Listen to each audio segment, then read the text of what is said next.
Salib memberikan bukti bagi kami bahwa kami adalah orang-orang yang telah dipilih dan dikasihi Tuhan. Salib memberikan jaminan buat kami. Ketika kami melangkah di dalam dunia ini, kami tidak perlu gentar. Karena segala sesuatunya Yesus telah berkata, semuanya sudah diselesaikan di atas kayu salib. Ketika kami memandang salib, disitulah dosa kami. Ketika kami memandang salib, disitulah kesalahan kami.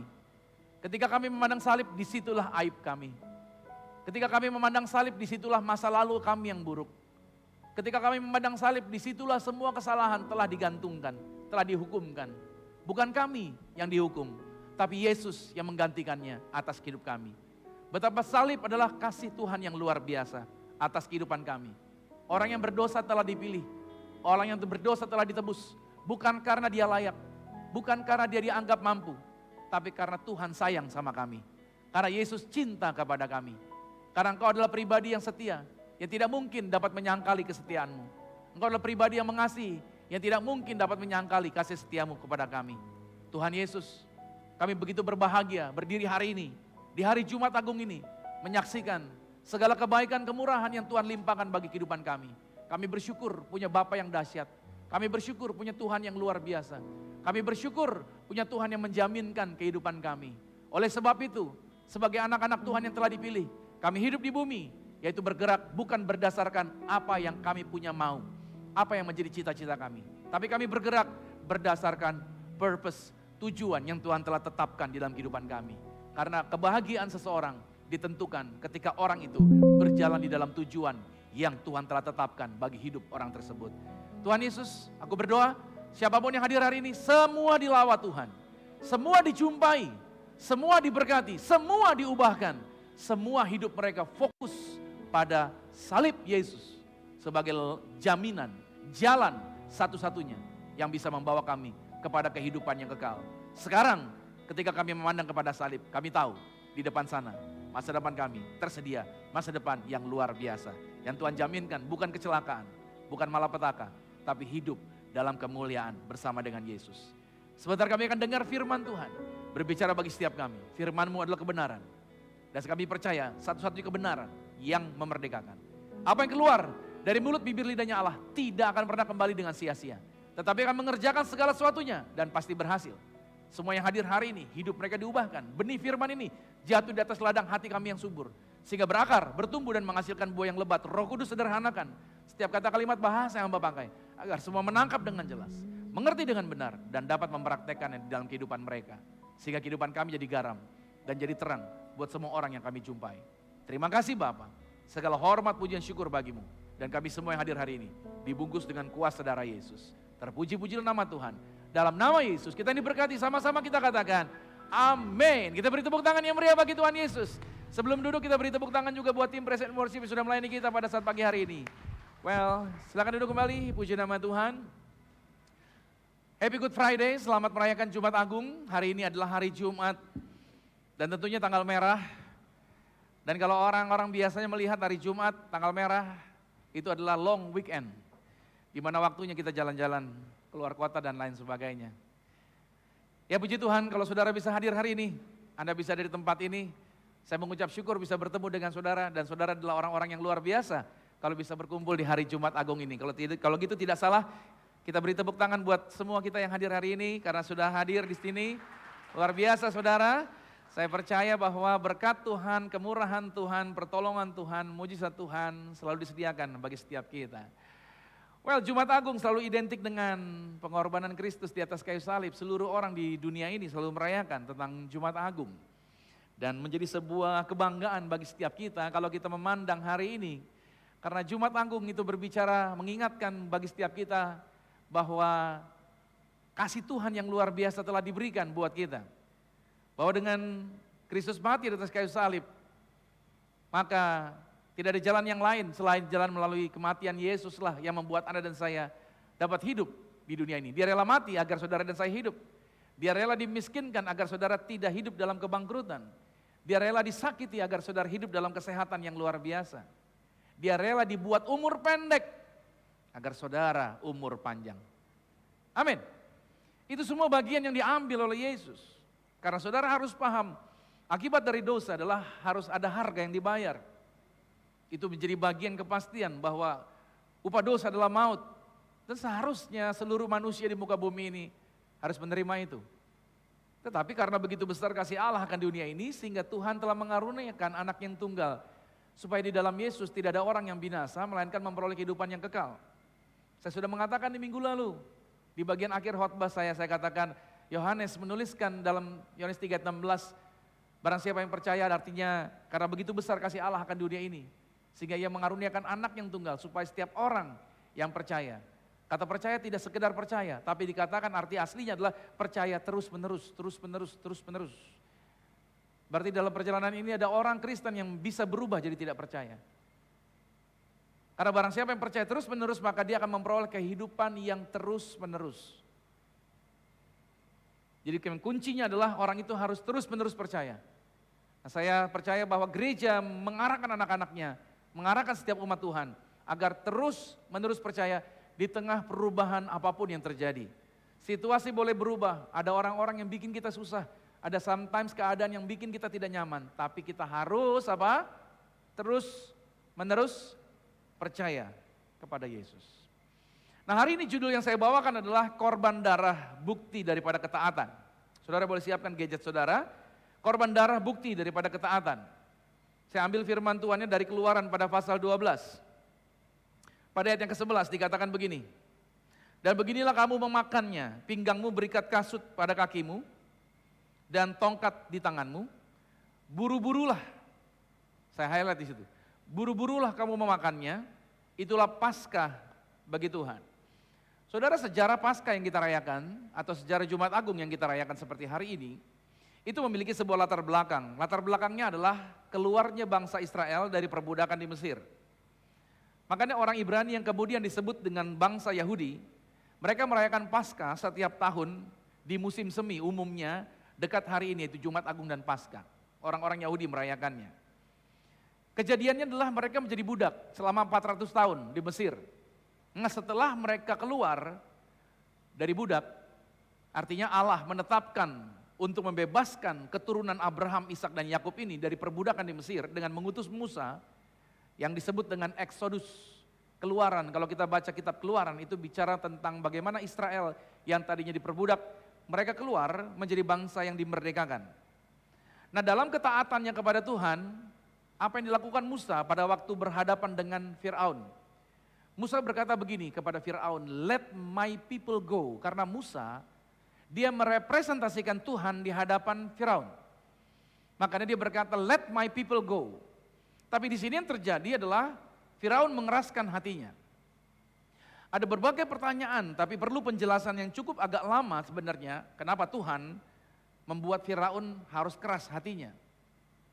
Saya cuma sederhana kalau saya jawab sebenarnya, yaitu terserah Tuhan. Itu kehendak pribadinya Tuhan, betul ya? Tuhan punya kehendak, mau siapa kek yang dia keraskan hatinya? Tapi pada intinya sebenarnya, Tuhan ingin menunjukkan di mata orang Israel, karena selama 400 tahun mata mereka hanya melihat perbudakan, mata mereka hanya melihat yaitu sihir orang Mesir, mata mereka hanya melihat dukun-dukun di Mesir, keajaiban-keajaiban daripada orang-orang Mesir yang bikin praktek perdukunan di depan mata mereka. Tapi Tuhan mau menunjukkan dengan kerasnya hatinya Firaun, Allah-Allahnya Mesir dirontokkan sama Tuhan agar bangsa Israel yang ada di Mesir percaya bahwa Tuhan mereka Tuhan yang jauh lebih besar daripada Tuhan yang ada di Mesir. Itu sebabnya Tuhan harus mengeraskan hatinya Firaun. Dan itu yang terjadi. Untuk menunjukkan keseriusannya Tuhan, Tuhan sertai Musa dengan kuasa mengadakan kutuk atau mengadakan tulah di sana. Dan itu terjadi. Dari tulah yang pertama, tulah yang kedua, tulah yang ketiga, yang pada akhirnya Firaun mengizinkan pergi, begitu tulahnya berhenti, dia batal lagi. Begitu terus, bargain terus, ngulang lagi, ngulang lagi, ngulang lagi. Sampai akhirnya tulah yang terakhir, kita tentunya tahu. Tulah yang terakhir adalah tulah yang ke-10, yaitu kematian anak sulung. Artinya, satu area Mesir, semua wilayah Mesir, hari itu, malam itu, akan didatangi oleh malaikat pencabut nyawa yang akan membunuh semua anak sulung. Anak sulung manusia, anak sulung binatang, semuanya mati. Pokoknya yang namanya sulung, mati semuanya. Pertanyaannya sederhana, kenapa orang Israel yang tinggal di Mesir, kok nggak mati anak sulungnya? Kan jelas kata-katanya, malam ini juga aku akan melintasi seluruh tanah Mesir. untuk membunuh setiap anak sulung yang ada di Mesir. Israel ada di Mesir. Tapi kok tidak terjadi kematian atas orang Israel. Nah, perintah Tuhan adalah memberi perintah khusus agar setiap orang-orang Yahudi memotong seekor domba jantan yang berumur setahun, yang tanpa cacat, yang tanpa celah, yaitu pada waktu senja dipotongnya. Lalu mereka harus mengambil darahnya dari domba itu, lalu dicoretkan di tiang pintunya, lalu dicoretkan di ambang pintunya. Itu harus dilakukan. Jadi dengan tanda darah inilah, makanya ketika malaikat maut melewatinya, maka tidak ada yang mati di tempat tinggalnya orang-orang Yahudi. Demikianlah sebenarnya kita bisa melihat Allah memerintahkan tanda darah ini, apakah Allah tidak dapat membedakan yang mana orang Yahudi, yang mana orang Mesir? Apakah karena itu? Seringkali jadi pertanyaan, itu untuk membedakan mana yang orang Israel, mana yang orang Mesir. Tapi sebenarnya saudara, darah yang dicoretkan di ambang dan di tiang pintu, itu memberikan sebuah gambaran, ketaatan. Makanya darah yang dicurahkan itu memberikan ketaatan. Orang Israel mau taat enggak? Seandainya orang Israel tidak mengikuti, berarti mereka tidak taat, mereka juga akan mengalami kematian. Jadi sebenarnya bukan sekedar pembedaan, tapi Tuhan hendak mengajarkan tentang arti daripada sebuah ketaatan. Yesus Kristus sampai naik ke atas kayu salib karena dia taat. Dia mengikuti apa yang Bapaknya perintahkan.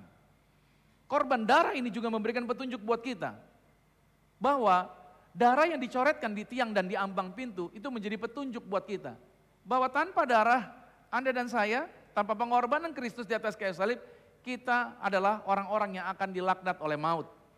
Kita akan dihancurkan oleh setan. Kuasa kegelapan akan mengalahkan kita.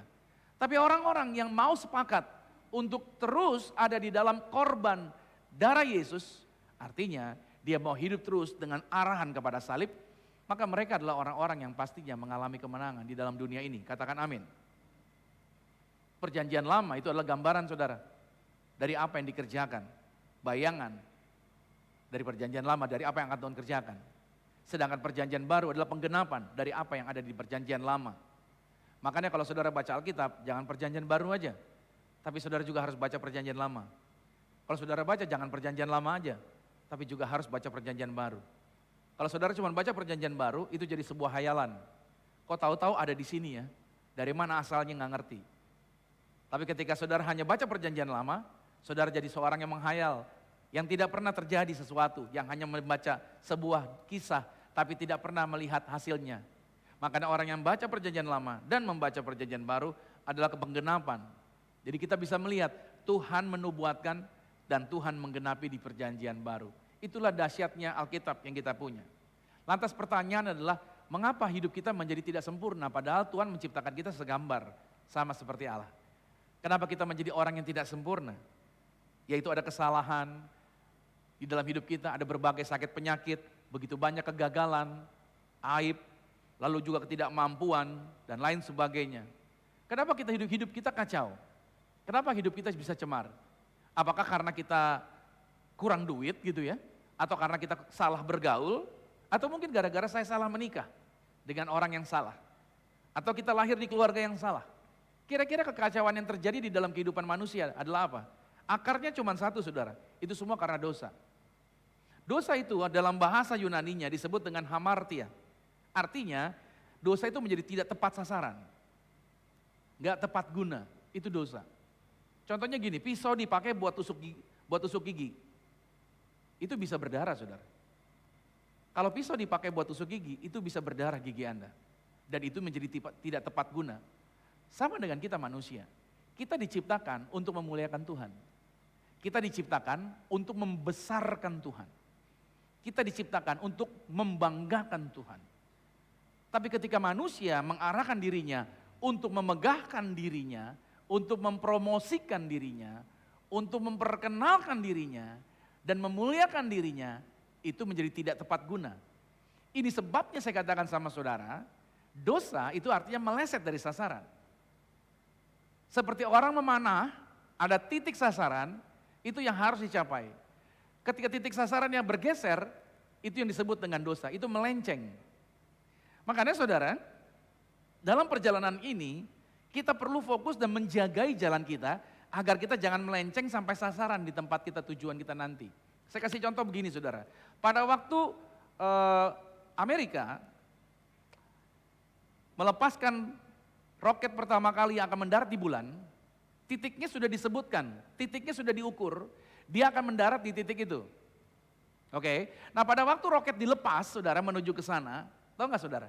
Itu meskipun sudah diukur nanti, sudah disettle tempatnya akan ke sana, sudah diatur, dalam perjalanan itu sendiri, sang pilot setiap beberapa waktu dia harus mulai set ulang lagi, menjagai jalurnya lagi, mengkoreksi jalur maksud saya. Karena dalam perjalanan itu ternyata bisa bergeser beberapa derajat. Makanya pilotnya harus mengkoreksi lagi agar derajatnya dikembalikan lagi. Sudah dikembalikan derajatnya dalam perjalanan dia bergeser lagi dan itu harus dikoreksi lagi. Begitu terus, begitu terus, begitu terus. Sepanjang perjalanan pilot akan mengkoreksi terus. Udah sebegitu koreksinya, begitu mendarat tetap masih selisih 2 meter dari titik yang ditetapkan. Anda bisa bayangkan dalam kehidupan ini, kita menuju jalan yang sudah Tuhan tetapkan. Iblis tidak akan pernah tinggal diam. Dia akan terus menggodai Anda. Nah kalau hidup kita di dalam hidup ini, kita tidak jaga dengan koreksi firman Tuhan, tidak koreksi dengan pergaulan dengan Tuhan, betapa bahayanya kita akan melenceng jauh yang seperti yang disebutkan ini, yaitu meleset daripada sasaran. Sampai sini saudara mengerti maksud saya? Kita menjadi tidak tepat guna hidup kita pada waktu kita mempergunakan hidup kita tidak sesuai dengan petunjuk firman Tuhan. Betapa kehidupan anak-anak Tuhan tidak boleh lepas dari firman Tuhan. Ingat saya katakan sama saudara, dosa itu memperbudak. Kita menjadi pendosa bukan karena kita berbuat dosa. Tapi kita lahir memang identitas kita sudah berdosa. Begitu lahir, siapapun yang lahir statusnya sudah ada di dalam dosa. Itu sebabnya kecenderungan kita selalu berbuat dosa. Banyak orang pengen lepas dari dosa. Banyak orang pengen bisa hidup baik. Banyak orang pengen bisa hidup benar tapi gak pernah bisa lepas. Contohnya ada orang ya kan yang sudah umurnya usia lanjut. Udah cukup umur. Tapi gak pernah lepas dari kebiasaan yang buruk. Istilahnya makin tua makin nakal gitu saudara. Ada orang yang seperti itu. Tambah umur bukan tambah dewasa, makin bijak, malahan makin menjadi. Kenapa demikian? Karena memang manusia gak bisa membebaskan dirinya. Makanya di luar Kristus kita tidak bisa melepaskan diri dari beban dosa. Itu sebabnya apapun usaha Israel selama mereka 400 tahun di Mesir berusaha membebaskan diri dari perbudakan, gak pernah bisa lepas. Makanya kenapa Tuhan utus Musa untuk membebaskan mereka. Dalam Keluaran 12 pada ayat yang ke-12 dikatakan, sebab pada malam ini aku akan menjalani tanah Mesir dan semua anak sulung dari anak manusia sampai anak binatang akan kubunuh. Dan kepada semua Allah di Mesir, ini yang di awal saya katakan, semua Allah di Mesir. Kenapa Tuhan harus bikin hati Firaun keras? Kenapa Tuhan harus bikin Firaun memberontak? Karena Tuhan akan apa? Semua Allah di Mesir akan kujatuhkan hukuman. Akulah Tuhan. Tuhan ingin memperlihatkan pribadinya. Tuhan ingin memperlihatkan kuasanya. Haleluya. Mesir adalah simbol dosa yang harus dihukum oleh Tuhan. Itu sebabnya Tuhan sangat ingin mengeluarkan umatnya dari dosa. Seperti perkataan Musa tadi, let my people go. Jadi membebaskan Anda dan saya. Yang membebaskan kita dari belenggu dosa, yang selama ini mengikat kita dengan kebiasaan yang salah, yang selama ini mengikat kita dengan kebiasaan buruk, itu Tuhan. Tuhan yang telah membebaskan Anda. Sehingga teman Anda, yang sudah 25 tahun gak ketemu dengan Anda, begitu ketemu dengan Anda, pangling langsung berkata, ini lo nih gitu. Kok kamu ya? Kok bisa seperti ini? Kok gak seperti yang dulu kamunya gitu? Itu perubahan. Tuhan bikin Anda berubah, bilang amin dulu nih. Engkau gak bisa merubah dirimu, hanya Tuhan yang bisa merubah. Bukan Tuhan rubah sebenarnya, bukan Tuhan rubah. Tapi seperti Apollo yang terbang menuju bulan, Tuhan kembalikan lagi Anda ke jalur yang benar, bilang amin dulu nih. Sejak dari awal Tuhan sudah bikin Anda bagus, cuman dunia, pergaulan dan lain sebagainya, kehendak, kecenderungan dosa membuat kita bergeser dari gambaran yang semula. Dan Tuhan mau mengambil Anda, dibalikin lagi ke jalur yang benar. Bilang amin. Saudara, kenapa Anda nggak bahagia? Kalau Anda resah sampai hari ini, hidupmu gelisah sampai hari ini, ikuti saya, cek baik-baik. Apakah engkau sudah kembali ke jalurnya Tuhan atau masih di luar sana? Bukan karena engkau kurang duit, bukan karena engkau nggak punya kenalan yang hebat, bukan karena engkau kurang pandai, bukan karena engkau lahir di keluarga yang salah, bukan karena engkau pernah dianiaya, pernah mengalami situasi yang berat, bukan karena engkau diperlakukan tidak adil, bukan karena engkau ditinggal orang tuamu meninggal pada waktu engkau masih kecil, bukan itu. Yang membuat kau tidak bahagia, karena engkau tidak ada di tempat yang benar. Tuhan mau engkau dikembalikan ke tempat yang benar. Kalau saya mau memilih jalurnya saya tidak akan bahagia. Tapi begitu saya bergerak mengikuti apa yang Tuhan mau dan Tuhan bawa saya ke tempat yang Dia mau, saya merasakan kebahagiaan yang luar biasa. Bukan berarti orang-orang yang bahagia di dalam Tuhan tidak ada masalah. Semua orang di dunia ini pasti ada masalah.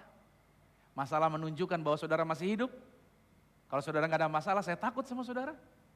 Jangan-jangan saudara mayat hidup. Tapi justru dengan adanya masalah, berarti saudara masih hidup. Dan dengan adanya masalah, ini memberi petunjuk bahwa bukan cuma saudara yang punya masalah, semua orang juga punya masalah. Kalau kita tanya di sini, siapa yang nggak punya masalah? Ada? Nggak ada kan? Berarti semua orang punya masalah. Jadi kalau ini saya katakan, selamat datang orang-orang yang bermasalah. Berarti semua orang punya masalah, tapi it's okay. Justru dengan adanya masalah, matamu terbuka untuk melihat terus kepada Yesus. Karena engkau tidak selalu tidak punya jalan untuk bisa memberikan jalan keluar atas dirimu. Yesuslah yang memberikan jalan keluar. Yesus mati buat Anda. Agar apa? Agar Anda jadi benar. Tadinya kita orang bersalah, sekarang kita jadi benar di dalam Kristus. Dan kita menerima setiap janji yang Tuhan sediakan. Anak saya yang pertama namanya Matthew. Matthew Marvel. Matthew itu artinya pemberian Tuhan. Marvel dari kata marvelous, ajaib, luar biasa. So saya bilang sama dia, dari sejak kecil kamu lahir, identitas kamu sudah dibentuk di depan. Kamu itu pemberian Tuhan yang luar biasa. Jadi setiap kali kamu dipanggil Matthew, kamu harus tahu, kamu itu diberikan Tuhan luar biasa. Jadi saya selalu pesan sama dia, kalau kamu berdiri dimanapun, kamu selalu pegang kata-kata ini. Identitasmu ada di namamu. Makanya kenapa orang kasih nama jangan asal-asalan, saudara. Karena nama itu identitas orang itu. Ya kan? Nama itu penting. Jadi setiap kali dia berdiri berhadapan dengan apapun, dia akan percaya. Tuhan akan berikan dia yang luar biasa, selalu itu. Dan terbukti sampai hari ini, dia luar biasa, saudara. Sampai hari ini, mendapatkan yang luar biasa. Dari sejak kecil waktu ada acara anak-anak kecil gitu ya, kira-kira kalian mau dapat hadiah apa Natal tahun ini gitu kan. Satu-satunya yang nulis dapat Innova cuma Matthew doang. Yang lain minta apa gitu, Matthew cuma minta Innova. Diketawain sama teman-teman yang lain. Tapi habis dia tulis begitu, kejadian, bapaknya diberkati dapat Innova. Haleluya. Ya. Anak ini luar biasa, saudara. Mau ngurus visa aja saya nggak ngurusin visanya. Dia ngurus sendiri segala macam. Begitu kita masuk dan wawancara, itu tembus. Dan begitu mudahnya cuma 4 pertanyaan, nggak nyampe 10 menit, cuma 6 menit kali tanya jawabnya. Udah gitu langsung keluar kertas putih dan dikatakan, ya silakan kalian boleh berangkat ke Amerika, kalian dapat visa, gitu. Ajaib. Jadi saya bilang sama anak itu, ajaib. Bahkan dia ke Amerika, dia tadi turis, dia pengen coba, kerja di sana kayak gimana sih rasanya gitu, kerja. Saya pikir dia kerja satu lokasi aja ya. Tahu nggak sampai hari ini? Udah 4 kota dia pindah kerja terus. Kan luar biasa anak itu. Berani sekali di satu kota selesai, dia coba lagi yang lain. Dia coba lagi yang lain. Coba lagi yang lain. Saya bilang, wow, dahsyat. Makanya saya bilang sama dia, Mei harus pulang, jangan overstay. Kalau kamu overstay, bapakmu mau pelayanan ke Amerika nanti di ban, gak bisa berangkat nih gara-gara kamu overstay. Oh iya, siap. Dia mau pulang dulu bulan Mei ini. Namanya luar biasa. Saya kasih tahu sama saudara, Kristus telah juga menetapkan buat Anda dan saya. Engkau itu diciptakan segambar sama seperti Yesus. Jangan mengecilkan dirimu, jangan menganggap dirimu tidak ada harganya. Engkau berharga di mata Tuhan, bilang amin lagi. Dan engkau dibenarkan oleh darah Yesus di atas kayu salib, tujuannya agar apa? Agar setiap janji Tuhan itu Anda dapat raih. Pertanyaannya apa sih janji Tuhan buat setiap kita? Keluaran 6 ayat 6. Kamu akan kujadikan umatku dan aku akan menjadi Allahmu. Maka kamu akan tahu bahwa aku ini Tuhan Allahmu yang membebaskan kamu dari perbudakan di Mesir. Jadi janji Tuhan adalah buat setiap kita. Kita dibebaskan dari belenggu yang selama ini menakut-nakuti kita, yang membuat kita cemas, yang membuat kita masih ingat masa lalu, yang membuat kita masih gelisah. Mungkin saudara setiap kali ketemu orang saudara gelisah, karena saudara mungkin punya masa lalu yang belum saudara rilis. Hari ini saya mau katakan sama saudara, hey, semua kegagalanmu, semua kecemasanmu, semua ketakutanmu di masa lalu, itu sudah selesai semuanya. Sekarang Anda adalah orang yang merdeka di hadapan Tuhan, amin. Saya punya orang tua yang keras sama saya. Kalau ngomong keras, sering menghakimi dan lain sebagainya, itu mengecilkan kemampuan dan membunuh karakter sebenarnya. Dan seringkali menjadi tidak pede, ngerjakan apapun juga, karena seringkali ingat kata-kata dia. Tapi apa yang saya lakukan saudara? Saya mengampuni dia, dan saya melepaskan berkat buat dia, buat papi saya. Dan saya memperkatakan kata-kata Tuhan bagi hidup saya, bahwa saya ciptaan yang baru di dalam Tuhan. Karena Tuhan sudah membebaskan saya dari semua masa lalu saya, dan sekarang saya ciptaan yang baru di dalam Yesus. You know apa yang terjadi? Saya bisa bergerak dengan luar biasa, saya bisa berdiri di hadapan orang banyak, saya bisa menyampaikan firman Tuhan, dan saya bisa presentasi, saya bisa menjelaskan, saya bisa menolong banyak orang. Ternyata saya punya kemampuan yang luar biasa, yang saya tidak jumpai kalau saya masih mengingat masa lalu saya. Setiap orang masing-masing kita punya masa lalu, entah mungkin Anda pernah dihakimi oleh kehidupan masa lalu Anda. Hari ini juga rilis, lepaskan, karena janji Tuhan kita telah dibebaskan. Katakan amin. Oleh sebab itu harganya mahal yang Tuhan kerjakan buat kita. Dia rela mati buat kita. Dia korbankan tubuhnya, dia curahkan darahnya. Makanya gambarannya harus dengan domba jantan yang dikorbankan. Saya ulang lagi dalam Keluaran 12 ayat yang 5 ke 6 dikatakan anak domba itu harus jantan, tidak bercela, berumur setahun. Kamu boleh ambil domba atau kambing, kamu harus mengurungnya sampai hari yang ke-14 bulan ini. Lalu seluruh jemaah yang berkumpul harus menyembelihnya pada waktu senja. Saya masih mengingat ayat ini saudara dengan kejadian pada pasal yang ke-15. Pada waktu Musa diperintahkan Tuhan menyiapkan sebuah altar, memotong binatang, beberapa binatang menjadi terbelah dua. Lalu nantinya akan bertukar tempat antara Musa dengan Tuhan. Tapi sampai sore Musa tidak juga bertukar tempat. Abraham. Abraham ketiduran. Ketika Abraham ketiduran, lalu terjadilah suluh api yang justru melewati binatang ini di atas mezbah. Tujuannya untuk apa? Abraham akan bertukar tempat dengan Tuhan. Jadi siapa yang menyerang Abraham akan artinya menyerang Tuhan. Jadi artinya ini sebuah ucapan perjanjian. Berdua ini mengikat perjanjian sampai selama-lamanya. Dan siapa yang coba mengganggu Abraham berarti mengganggu Tuhan. Siapa yang mengganggu Tuhan berarti mengganggu Abraham. Itu prinsipnya. Dan yang dilakukan adalah kalau salah satu melanggar, maka salah satu harus menerima penghukuman. Nah Abraham dibuat tidur sama Tuhan. Yang melintasi ada suluh api. Dan Tuhan yang menyeberang. Abraham telah diwakilkan oleh siapa? Oleh suluh api. Siapa suluh api itu? Itu gambaran. Akulah terang dunia. Jadi gambaran suluh api itu gambaran Yesus. Sebenarnya Yesus telah hadir dari zaman Abraham. Menggantikan Abraham. Jadi Abraham pada waktu senja, itu kejadiannya adalah kejadian yang sangat mencekam pada waktu Abraham tertidur. Pada waktu api itu melintas. Dan itu di waktu senja. Dan ini menjadi gambaran sederhana. Bahwa Tuhan mengingatkan kembali kepada Musa. Apa yang sudah pernah dia buat dahulu bahwa akulah yang menggantikan kamu. Jadi sebenarnya darah domba yang dipotong pada waktu sore hari. Ini memberi petunjuk buat Anda dan saya. Bahwa semua hal maut, semua hal ketakutan itu telah digantikan oleh terang yang sesungguhnya, oleh darah anak domba, oleh Yesus Kristus. Dan itu berlaku sampai selama-lamanya. Bila mana kita gagal, ada Yesus yang telah menggantikan kita. Kita bisa error lagi nggak dalam perjalanan ini? Bisa saja. Tapi karena Yesus telah menggantikan Anda dan saya, makanya Anda dan saya tidak terkena dampak penghakiman dan penghukuman. Gambaran ini menjadi jelas saudara, kenapa domba? Ingat pada waktu Adam dan Hawa jatuh dalam dosa, mereka dikasih pakaian dari kulit domba. Berarti ada binatang yang dibunuh sama Tuhan. Jadi saudara, dari sejak zaman Adam dan Hawa, orang Israel tahu fungsi daripada darah domba adalah untuk menutupi dosa. Jadi sebenarnya ini merupakan gambaran saja. Darah yang mereka lakukan dengan darah binatang itu gambaran saja. Minggu lalu saya katakan sama saudara, kata Yohanes Pembaptis, lihatlah anak domba Allah yang menghapus dosa dunia. Kata Yohanes Pembaptis, telah sekian tahun, ribuan tahun kalian menggunakan darah binatang. Saatnya sekarang berhenti menggunakan darah binatang. Karena darah binatang cuma menutupi. Tapi dengan darah anak domba, darah Yesus, darahmu bukan ditutup, dosamu bukan ditutupi. Tapi dosamu hapuskan. Makanya tadi saya katakan, ketika iblis mulai mengungkit masa lalu, ketika iblis mulai menakut-nakuti Anda bisa menghardiknya dengan berkata, nyahlah kau setan. Semua itu telah diselesaikan oleh Yesus di atas kayu salib. Amin. Makanya kita bisa bermegah sampai hari ini. Kita punya jaminan yang luar biasa. Itu sebabnya saudara, pada malam Paskah dalam Keluaran 12, pada ayat 13 dikatakan, dan darah itu menjadi tanda bagimu pada rumah-rumah di mana kamu tinggal. Apabila aku melihat darah itu, maka aku akan lewat daripadamu. Jadi tidak akan ada tulah kemusnahan di tengah-tengah kamu.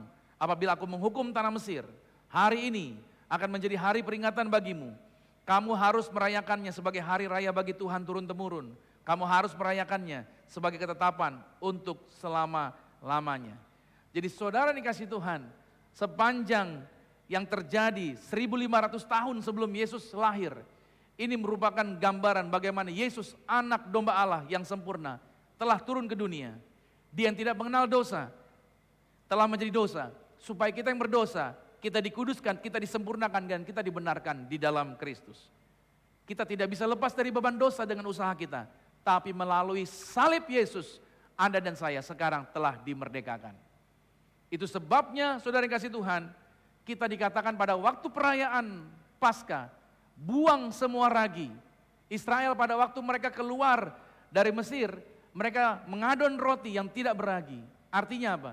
Semua ragi itu bicara tentang kebencian, kekotoran, kenajisan dan lain sebagainya. Itu tinggalkan semuanya. Kita tidak lagi hidup di dalam hal-hal yang mencemarkan diri kita. Kita harus hidup di dalam hal yang murni di dalam Tuhan. Karena Yesus darahnya telah memurnikan kita. Paulus mengatakan dalam 1 Korintus 5 ayat yang ke-7, buanglah, itu perintahnya, buanglah semua ragi yang lama, sehingga kamu menjadi adonan yang baru. Sesungguhnya kamu adalah roti yang tidak beragi.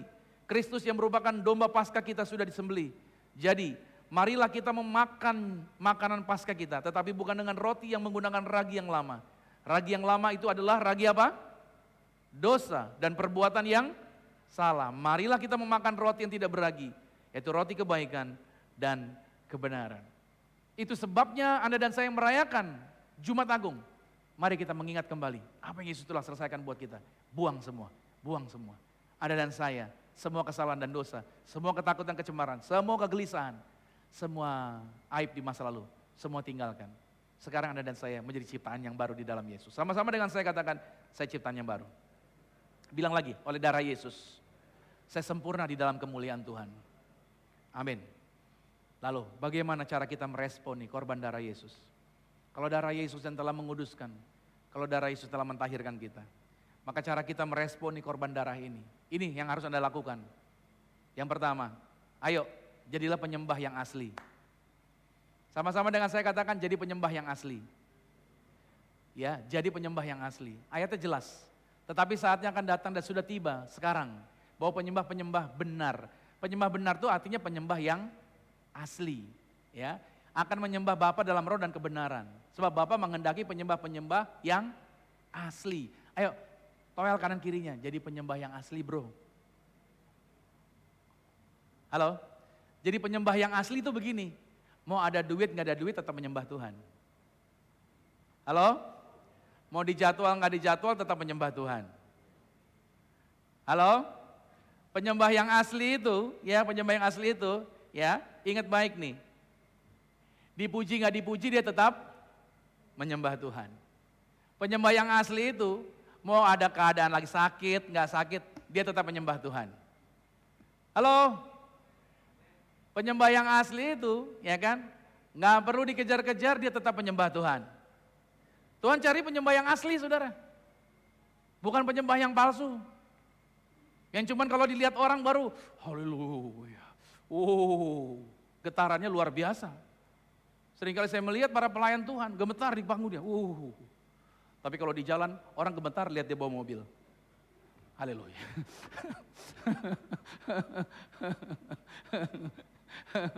Ya saya mengakui kalau saya jalan tol juga saya kebut juga sih. Habis saya kalau di jalan tol ngantuk saudara.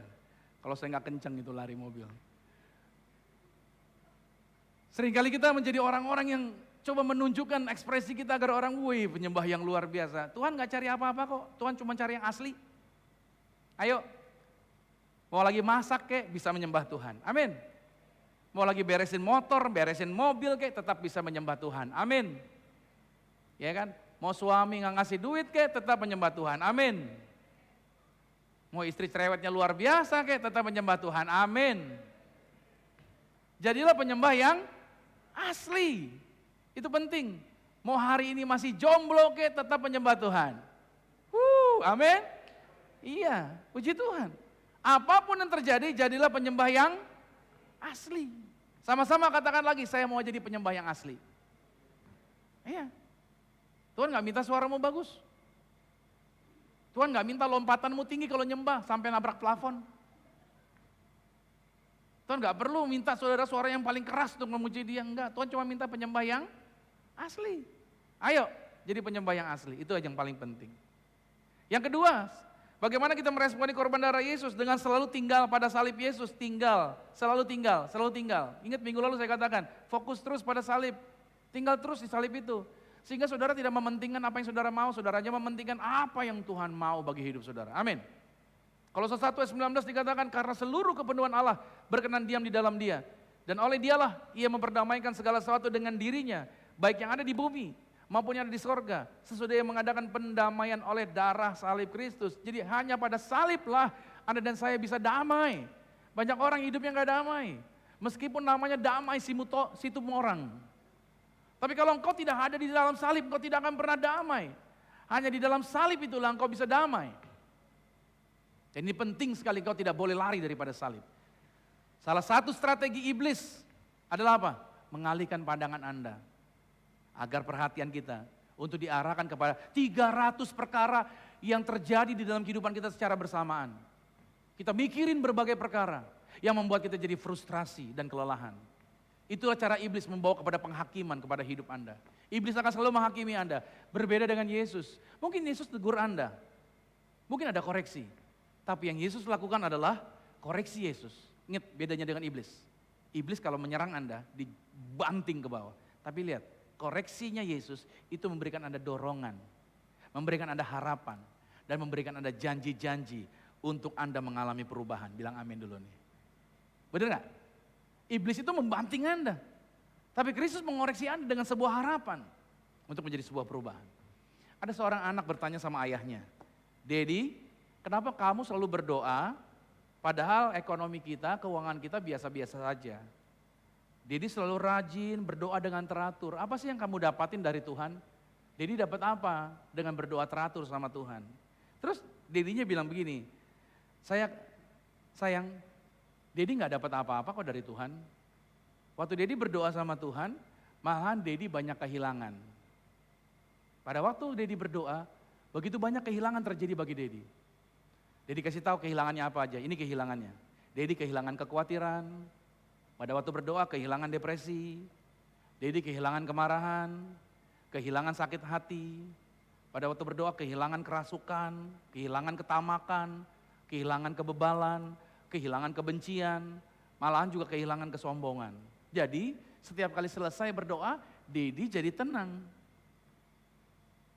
Sometimes jawaban atas doa kita tidak selalu apa yang kita dapat dari Tuhan. Melainkan apa yang hilang dari diri kita demi kehidupan kita. Jangan selalu mengukur kebaikan Tuhan dari apa yang kita doakan, yang pengen kita dapat. Terkadang Tuhan bekerja melalui apa yang hilang dari kehidupan kita. Amin. Seringkali kita mengukur Tuhan, seberapa banyak yang bisa saya dapat hasil doa kita. Padahal bukan itu. Saya percaya bahwa saudara semakin hari semakin didewasakan. Dengan mengingat korban darah ini, sudah jadi sadar. Semua yang terjadi atas hidup kita, semua karena Tuhan baik bagi hidup kita. Dan yang terakhir, respon kita atas korban darah Kristus adalah, yuk cepat-cepat tinggalin dosa. Bilang sama saya, cepat-cepat. Ya, cepat-cepat bilang. Ya, kita jangan lambat-lambat. Cepat-cepat tinggalin dosa. Keluaran 12 ayat 11 bilang begini, dan beginilah kamu memakannya, pinggangmu berikat, kasut pada kakimu, dan tongkat di tanganmu. Buru-buru, sama-sama katakan buru-buru. Jadi orang Israel suruh cepat-cepat memakannya. Itulah Paskah bagi Tuhan. Ayat 39. Adonan yang dibawa mereka dari Mesir dibakarlah menjadi roti bundar yang tidak beragi. Sebab adonan itu tidak diragi. Karena mereka diusir dari Mesir dan tidak dapat berlambat-lambat. Dan mereka tidak pula menyediakan bekal baginya. Saudara kasih Tuhan, gambaran ini jelas. Israel disuruh pergi keluar dari Mesir, jangan lambat-lambat. Saudara, kalau kita ikut Yesus, ketika kita bertobat, ketika kita menjadi orang percaya pada Yesus, ayo hari ini kita diingatkan, cepat-cepat tinggalin dosa. Saudara kalau mau bertobat, jangan ngukur pelan-pelan. Ya, saya nggak bisa ninggalin langsung selingkuhan saya sih Pak. Ya pelan-pelan sih Pak. Ya sedikit-sedikit lah. Tadinya selingkuhan saya ada 3, ya 1 dulu lah saya tinggalin, 2 masih gitu ya. Nanti pelan-pelan lagi, tinggal lagi 1 gitu ya. Saudara, saya kasih tahu sama saudara. Untuk kita bebas dari area tersebut, kita harus segera tinggalkan. Kalau Tuhan sudah suruh pergi, go, langsung pergi. Amin. Yusuf langsung lari saudara. Dia nggak ada tunda-tunda. Begitu istrinya Potifar godain dia, Yusuf nggak pernah bilang, jangan tante, gitu nggak ada. Tante ntar dilihat orang tante, gitu nggak ada. Langsung kabur dia. Udah dikasih penjelasan gak mau ngerti, gue cabut. Lot pada waktu ada di Sodom dan Gomora, malaikat bilang apa? Cepat-cepat larinya. Apa nggak bisa pelan gitu? Nggak bisa, cepat larinya. Malaikat bilang kamu nggak boleh nengok ke belakang. Dan saudara bisa lihat, Lot istrinya, 2 anaknya, semuanya keluar dari Sodom. Tapi apa yang terjadi? Istrinya berlambat-lambat. Dan pada akhirnya apa yang terjadi? Orang yang berlambat-lambat pastinya akan apa? Menoleh lagi ke belakang.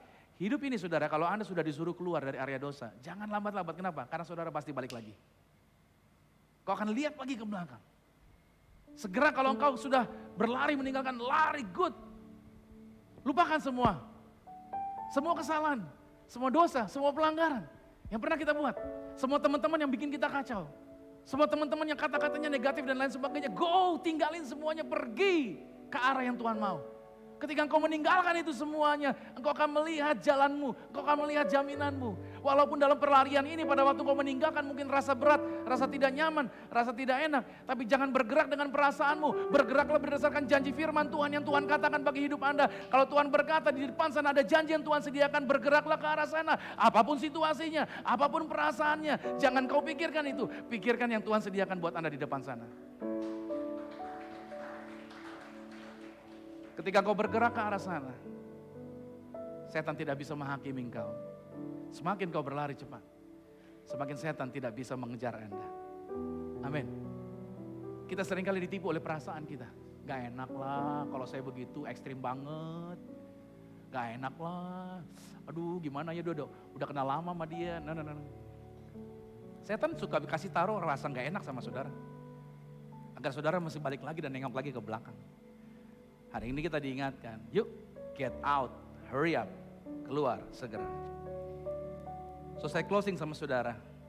Kalau hari ini diantara kita hanya beragama dan kita belum menerima Yesus sebagai Tuhan dan Juru Selamat, biarlah melalui peristiwa Good Friday, Jumat Agung ini, Yesus disalib, itu diingatkan lagi bagaimana kasih-Nya yang luar biasa atas hidup kita. Tuhan memikirkan kita untuk kita bebas dari dosa. Makanya saudara yang kasih Tuhan, hanya di dalam Kristuslah kita bisa hidup dengan benar. Hanya di dalam Kristuslah kita bisa memandang masa depan kita dengan baik. Sekali lagi saya ingatkan, jangan biarkan perasaan menutupi firman Tuhan. Halo? Makanya ketika kau nyembah, jangan ikutin perasaan. Kayaknya gak enak rasanya. Jangan.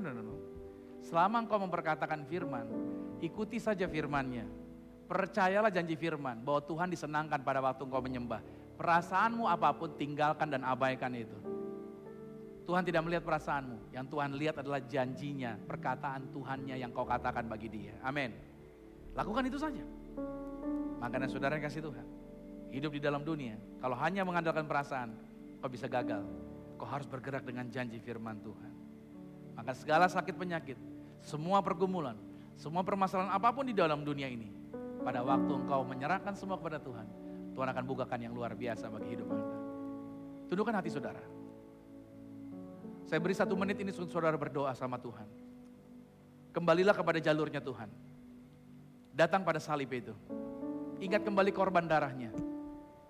Tuhan memanggil Anda dan saya untuk kita menjadi penyembahnya yang asli. Kita menjadi penyembah-penyembah yang gak lihat situasi, gak lihat keadaan, gak lihat pergumulan apapun. Kita terus menyembah.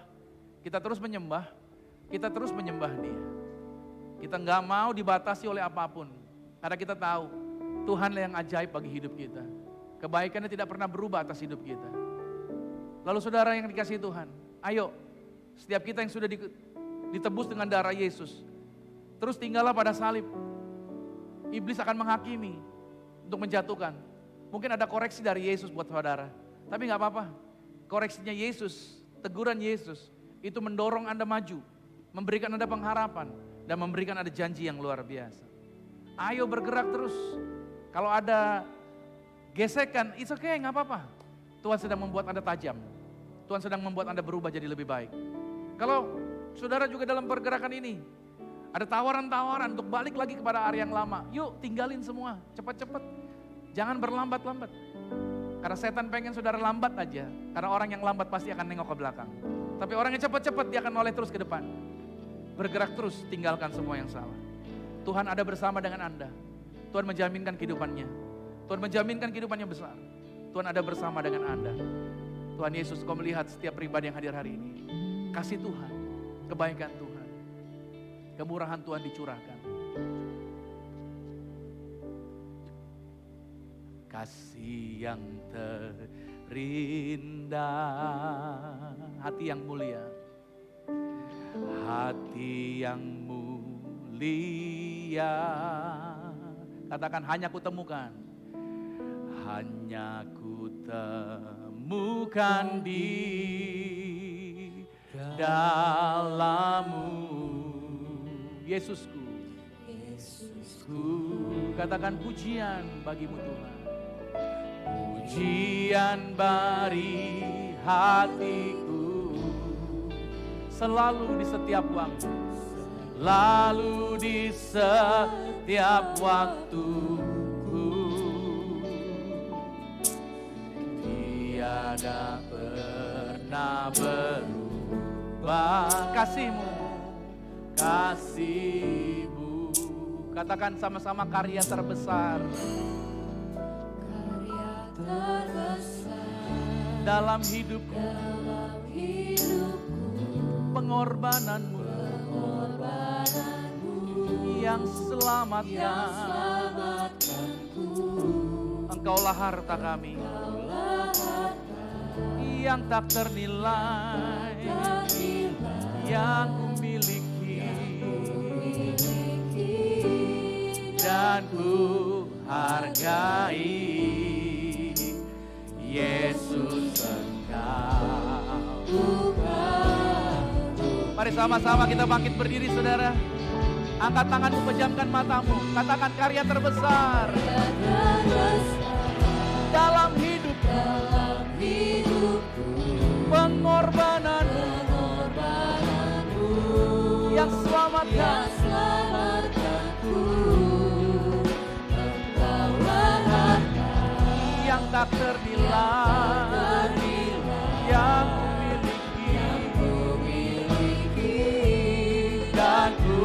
kembali katakan karya terbesar dalam hidup, oh, yang selamatkanku. Engkaulah harta yang tak ternilai, yang ku miliki dan ku hargai.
Mari agungkan Dia. Berterima kasih buat tubuh dan darahnya. Berterima kasih buat pengorbanannya bagi kita. Terima kasih Tuhan.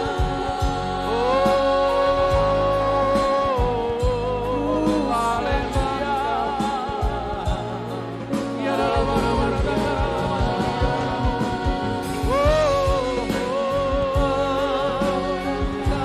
mari jadi penyembah-penyembahnya. Sembah Dia dengan segala keadaanmu.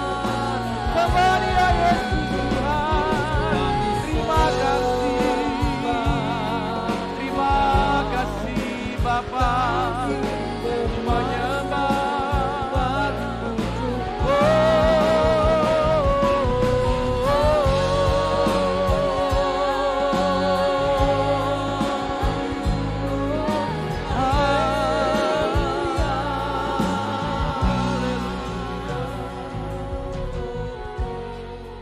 Bapa melihat setiap hati yang menyembah.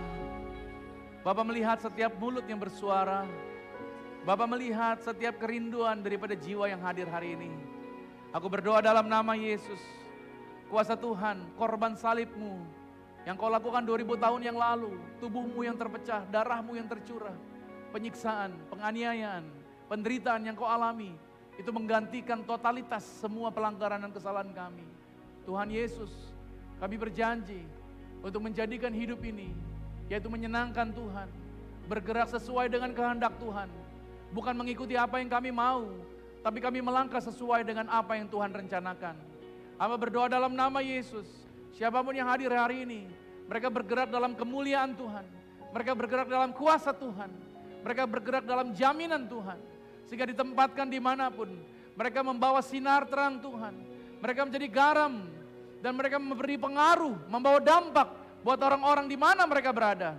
Aku berdoa mulut mereka diberi kuasa, tangan mereka diberi kuasa, dan mereka diberkati dengan umur yang panjang dalam kesehatan. Tuhan yang menjaminkan kehidupan kami di bumi sama seperti di surga.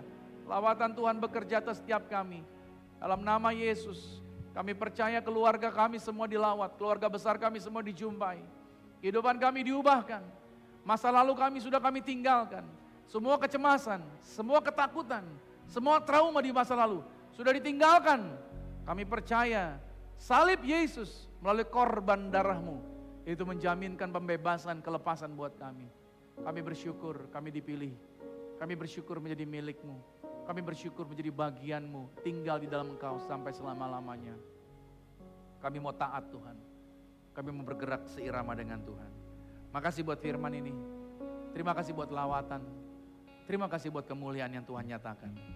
Dan kami percaya, kami tidak pernah melangkah sendiri. Kami melangkah bersama dengan Tuhan. Tidak pernah kami ditinggalkan Tuhan. Tapi Tuhan selalu menjaminkan kehidupan kami. Terima kasih buat kuasa-Mu. Terima kasih buat segala sesuatunya. Dan kami percaya, kehidupan kami diubahkan di dalam kemuliaan Tuhan. Terima kasih Bapa. Dan saatnya kami praktekkan firman ini. Kami praktekkan kehidupan kami di dunia ini. Dalam masa waktu yang dipercayakan buat kami. Kami tidak mau mempergunakannya dengan sia-sia. Kami tidak mau lagi hidup dalam kebodohan, dalam mempergunakan waktu yang ada. Tapi kami menjadi bijaksana, menggunakan waktu-waktu yang ada dengan baik. Terima kasih Bapak. Segala pujian syukur bagi Tuhan. Dalam nama Yesus kita yang diberkati. Sama-sama kita katakan, amin.